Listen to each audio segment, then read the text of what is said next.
Buenas tardes, dominicanas y dominicanos de aquí, de allá. Yo soy Juan Mateo Guerrero y le invito a que inicie con nosotros Soberanía Popular TV por Teleradio América, canal 2 y 45, para todo el territorio nacional a través de nuestra moderna plataforma digital para todo el mundo. El programa de hoy, cargado de informaciones nacionales e internacionales. Señores, en las nacionales, el presidente Abinader dice: aquí tiene que haber ajustes fiscales y los tiene que hacer cualquiera que gane. Eso mismo dijo Danilo y no hizo nada, se lo dejó a Luis Abinader. Sigue el conflicto en San Cristóbal con Vidal Plas en San Cristóbal. El informe de los bomberos es una manipulación, dicen a los que no les gustó el informe. Abinader, la pluma, el prófugo de la victoria, yo les recomiendo que se entregue, dijo el presidente Luis Abinader. En las internacionales, la policía haitiana dice que va a poner orden y que va a pedirle a la mafia organizada en pandilla que le devuelva a los muertos, los asesinados. Ellos lo mataron y se quedaron con ellos. Dice Rey Guevara: Junta Central Electoral no ha ejercido prevención ante campaña a destiempo. Ahora hay un choque de altas cortes. Imagínese usted.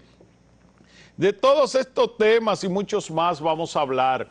Jacín no se encuentra con nosotros ahora, viene de camino junto al compadre Luigi, pero yo quiero iniciar el programa tratando el tema precisamente de la Junta Central Electoral y de estas declaraciones que ha dado el presidente del Tribunal Constitucional, donde dice que la Junta Central Electoral no ha ejercido prevención ante campaña a destiempo.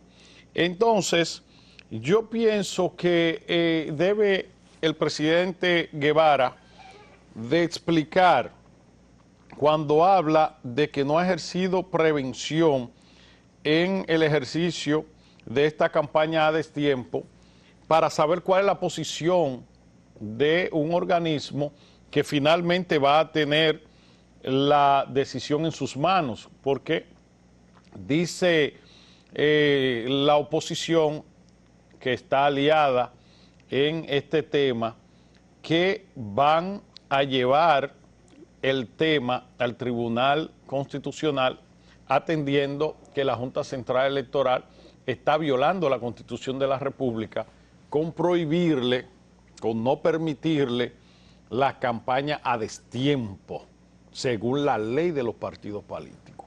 Entonces, yo pienso que lo que hay que llevar al Tribunal Constitucional es la ley que hicieron ellos mismos, los políticos. Después de 20 años, una ley engavetada, hicieron una chapucería de ley ahí, y lo poco que hay ahí para reglamentar no lo quieren respetar. Y ahora la declaran algunos artículos de esa ley que la Junta Central Electoral tiene que aplicar, que son inconstitucionales. O sea, que ellos hicieron una ley de espalda a la Constitución de la República. Es un revolú lo que hay ahí, es un desorden lo que hay ahí. Y por eso es que no querían ley de partidos políticos. Ahora bien, la Junta Central Electoral, dentro del marco legal, tiene que aplicar sus resoluciones y que las consecuencias que se circunscriben en esa ley, también la Junta Central Electoral tiene que aplicarla a través de los mecanismos que le da la propia ley. Que cuando llega el Tribunal Constitucional, ellos, los jueces de ese tribunal, determinen en qué dirección fallar. Pero mientras tanto, la Junta Central Electoral no puede dejarse tumbar el pulso de los partidos que están en rebeldía y que están desconociendo la función de la Junta Central Electoral. ¿Y por qué digo esto? Porque la Junta Central Electoral ratificó su resolución. Todos han salido a decir ahí a través de sus voceros que la Junta Central Electoral está poniendo en peligro, ¿verdad?, las elecciones futuras del año que viene y que la Junta Central Electoral está provocando una situación que pudiera abortar con el proceso electoral. Oiga qué extremismo este. Y a la vez, el PLD, Abel anuncia un recorrido por la línea noroeste, Leonel Fernández anuncia una caravana, ¿verdad? Y una marcha para este fin de semana, y el PRD también ha dicho que tiene una agenda de proselitismo. En consecuencia, han dicho y han reiterado que van a violentar, que no van a acatar la resolución ratificada de la Junta Central Electoral. Ahora, es en la mano de la Junta Central Electoral que está las consecuencias, el régimen de consecuencias de eso, que están ahí escritos, que la Junta puede aplicarlo, que la Junta puede perfectamente imponer su decisión.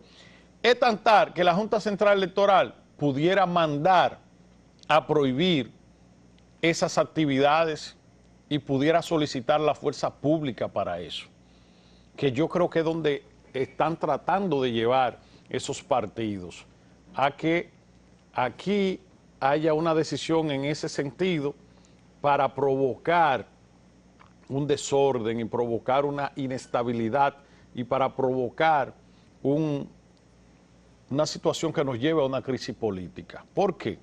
Porque las señales están claras. Señores, no hay que tener mucha capacidad de análisis político para saber a qué responden las posturas políticas de partidos que saben que no tienen las posibilidades de salir victorioso en el torneo electoral, a boicotear el proceso, a enturbar el proceso y a empañar el proceso. ¿Para qué? Para tratar de salir bien, no ante el electorado ni ante el pueblo, ante sus dirigentes, sus militantes. ¿Para qué? Para mantener la estructura del partido, para que no haya una debacle, para poder seguir teniendo una infraestructura que le permita en el tiempo ser o volver a ser opción de poder, para que no pase lo que ha pasado en otros partidos, una desintegración que le quite las posibilidades de por vida de llegar al poder encabezándolo, porque pudieran llegar como partido bisagra. Y si quieren ejemplo, le pongo los dos otrora partidos que eran los que dominaban el escenario político en el país, que era el Partido Reformista y el PRD. Los dos desaparecieron a nivel de la grandeza, otrora grandeza que tenían, del dominio total del electorado. Tenían alrededor del 90% del electorado. El PLD era un partido de un 8%, apenas una vez sacó un 6%. El PLD es un partido que da señales de grandeza en el 90 con la división del PRD, Peña Jacobo y Juan Bosch, que era un líder mayoritario, pudo aprovechar la división, la posibilidad de triunfo que tenía, y los PRDistas que eran antirreformistas y balagueristas se abocaron a apoyar a Juan Bosch, que de hecho ganó las elecciones. Y Joaquín Balaguer se las robó. Pero, en efecto, ya para el 94 el PLD volvió a su realidad.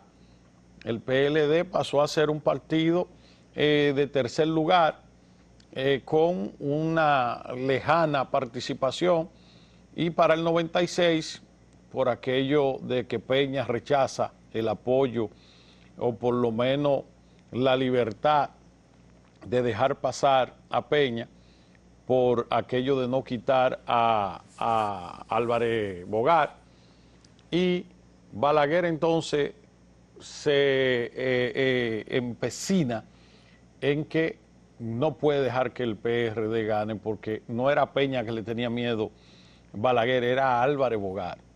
Y cuando la negativa de Peña de quitar a Álvarez Bogar de la vicepresidencia por el compromiso que había asumido y por los favores históricos que le debía, en el 94 Peña llevó a Álvarez Bogar y ya para el 96 Balaguer sabía que Peña estaba enfermo, que Álvarez Bogar iba a terminar siendo por default presidente de la República, y sabía que Álvarez Bogar era un peligro para la vejez y la tranquilidad de Balaguer, porque ahí habían choques, confrontaciones muy personales por aquello de que si toca esta tecla te hunda. No tocó la tecla, pero provocó que Balaguer le dijera eso, más la confrontación interna que hubo entre Balaguer y Álvarez Bogar en el en el Partido Reformista. Balaguer entonces toma la decisión de no dejar pasar a Peña y se ensaña contra esa candidatura e impone a Leonel Fernández. Entonces, aquí lo que hay es señales claras. La unificación de esos tres partidos es una señal clara de que admitieron que era imposible poder ganar las elecciones de manera separadas. Cuando usted ve que se tienen que tragar los odios, las confrontaciones, la maledicencia y todos los ímpetus que hay ahí, y tienen que acceder a hacer una unificación de criterios electorales, es porque están totalmente convencidos de que solo era imposible. Hacen la alianza y fíjense que el discurso nunca, ni la alianza ha sido dirigida a una primera vuelta. Sus esperanzas están puestas ahora en una segunda vuelta. Y en ese sentido es que están trazando las estrategias y la energía política para ver si pueden frenar el empuje de la candidatura de Luis Abinader y del PRM más sus aliados para dejarlo por debajo del 50% y ahí tratar de hacer un gran pacto, hacer un gran acuerdo con los sectores opositores y tratar también de ver cómo influye en la sociedad civil y en el sector empresarial para que uno de ellos que encabece la segunda posición pueda ser el que encabece la alianza para una segunda posible y anhelada segunda vuelta, a ver si pueden vencer a Luis Abinader en esa segunda oportunidad. Entonces las señales están ahí, la política es un ajedrez que usted ve el movimiento de las piezas y sabe cuál es la estrategia. El movimiento de las piezas delata la estrategia. Cuando usted ve ahora que ellos están turbiando, ¿verdad? Están poniéndole piedra de tropiezo al proceso, porque el proceso, ¿verdad?, dentro de la realidad política que vive hoy le es adverso. La situación, la oportunidad le es adversa. Entonces necesitan ir poniendo las excusas delante para la derrota que le viene. O eso es lo que aparenta. Y ellos tienen entonces que recapitular la estrategia, porque todo el que está mirando el escenario político con la capacidad de hacer algún tipo de análisis, indefectiblemente esa será la conclusión. Están poniendo las excusas adelante para cuando pierdan decir tropecé porque me pusieron un objeto, me pusieron un obstáculo, y echarle la culpa a eso y volver a reconstruir el partido con los mismos exponentes de líderes, porque si perdimos por el otro, yo no tengo por qué renunciar, porque yo no tuve la culpa. Y entonces se perpetúan en la dirección de los partidos y dejan ese liderazgo emergente ahí estancado. Entonces, la señal está clara o equivocada la estrategia. si siguen ahora llevando al debate político un conflicto, una confrontación con la Junta Central Electoral, todo lo que estamos aquí como espectadores nos vamos a dar cuenta que es que no tienen los números para competir. Es que hay que poner las excusas. Es que hay que tratar de empañar el proceso. Es que hay que tratar de llevar la inestabilidad al proceso. ¿Por qué? Porque todo el mundo sabe que la institucionalidad tiene elementos que las reparan, ¿verdad? Las resguardan. Y un órgano como la Junta Central Electoral, que es prácticamente el embrión del poder y la cuna de la democracia, el embrión del poder, porque todos los cargos que tiene el Estado a niveles institucionales, la gran mayoría y en principio parten del proceso electoral. Esa es la legitimidad, ahí es donde habla la voz del pueblo, que es la voz de Dios, según los exponentes de la construcción del Estado y de la República, ¿verdad? Entonces, cuando usted se enfrenta con esa institucionalidad, ellos tienen elementos represivos también y autoridad. ¿Usted no se ha dado cuenta que cuando hay elecciones a la Junta Central Electoral se le entrega un ejército, una policía militar compuesta por todos los órganos represivos del Estado y que el jefe de esa policía militar es quien preside la Junta Central Electoral? A esa policía militar en el proceso eleccionario no lo puede llamar ni el presidente actual que esté en funciones, a ese general para darle orden. Ese general solo recibe órdenes del presidente de la Junta Central Electoral y de ese organismo.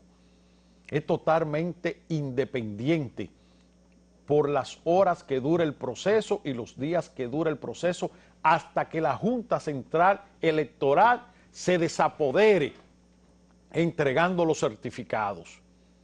Entonces, el Estado es complejo, pero es claro, las reglas son claras.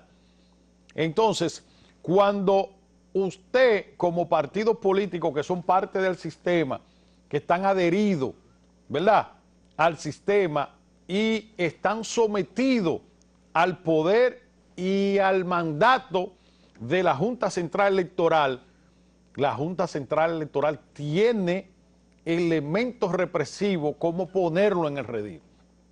Tiene elementos legales, elementos judiciales y elementos represivos para someterlo al poder.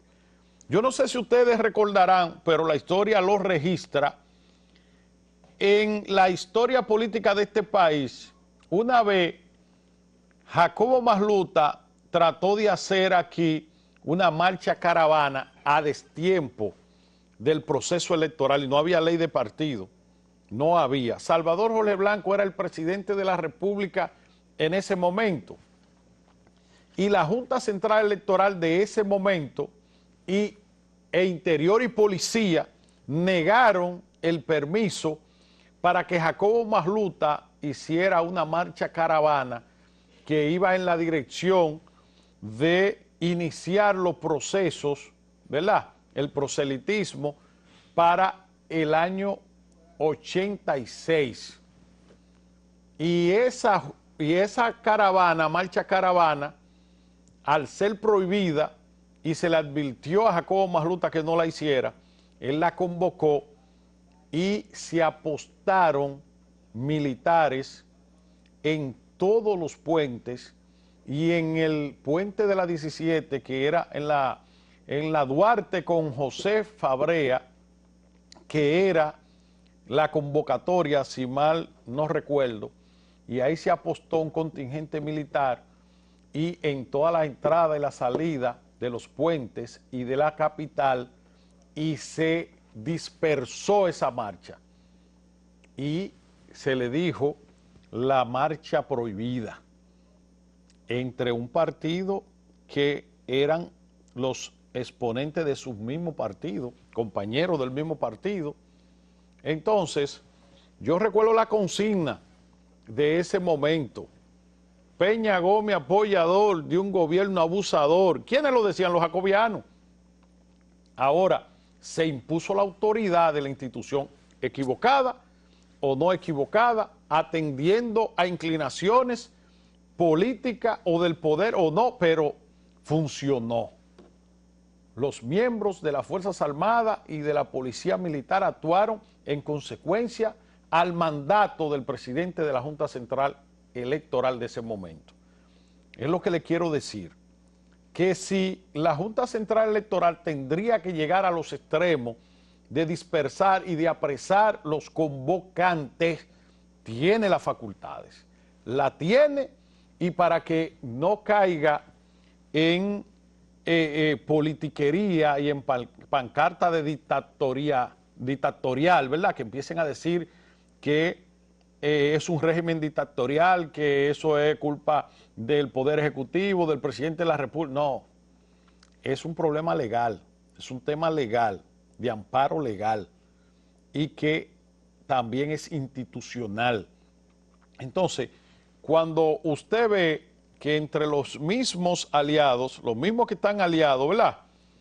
Ahí hubo conflicto de esa naturaleza. Ustedes recuerdan que Danilo quería pasar la reforma en el Congreso para modificar la Constitución y volver a repostularse, y dentro de su propio partido tuvo la oposición de Leonel Fernández, que fue ahí con toda su dirección, con todos sus dirigentes, con todos sus seguidores, y se apostó en el Congreso e hicieron un campamento ahí por días. Ahí tuvo la policía que ir a reprimirlos, y ahí se tuvo allí Johnny Ventura también, que fue su hijo a buscarlo, y Johnny Ventura le dio un boche, vaya para la casa, y no es un muchacho.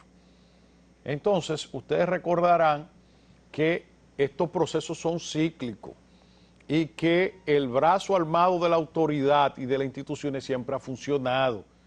Ustedes recordarán cuando el PLD estaba en el gobierno y tenía sus narices en el Tribunal Superior Electoral, quería dividir al PRD, se fue de parte de la tendencia de Miguel Vargas Maldonado, y cuando se iba a hacer el comité ejecutivo para determinar la expulsión o de Miguel o de Hipólito, el PLD a través del Tribunal Superior Electoral emitió resolución prohibiendo la concentración de la corriente mayoritaria, y no entraron a tiro ahí frente al local del PRD en la Churchill con Sarasota. Pero ahí se armó un desorden mayúsculo, se abortó el proceso de expulsión y división del PRD de Hipólito Mejía, y después convocaron para el Teo Cruz, y ustedes recordarán que el gobierno, a través de las instituciones electorales, Junta Central y Tribunal Superior Electoral, ¿verdad?, cercaron a 5 esquinas el acceso al Teo Cruz, y ahí no pudo penetrar nadie. Ahí el PRD con Miguel a la cabeza hizo su asamblea, nos votó a todos, incluyendo a Hipólito, a Luis, a todo el mundo, a Milagro, y ese partido hasta la fecha, tiene el control de él su presidente legítimo, porque Fiquito le hizo un estatuto que le dio poder de semidios, y ahora se lo aplicaron al propio Fico, amigo mío. Entonces, señores, hice todo este preámbulo para decirle que la institucionalidad, ¿verdad?, tiene elementos de apoyo que son legales y represivos. Ya la Unión por el Rescate de la República Dominicana se vio de frente con el apoyo legal. Ellos acaban de ratificar que está prohibida la campaña a destiempo. Ellos siguen convocando para este fin de semana, violando esa disposición. Entonces, lo que le advierto es que puede venir el apoyo represivo. Vamos a una pausa. Cuando retornemos, vamos a hablar con ustedes, señores, porque parece que Jacín no va a venir definitivamente, y hay otros temas institucionales y políticos que tratar. Volvemos en breve, nosotros somos Soberanía Popular.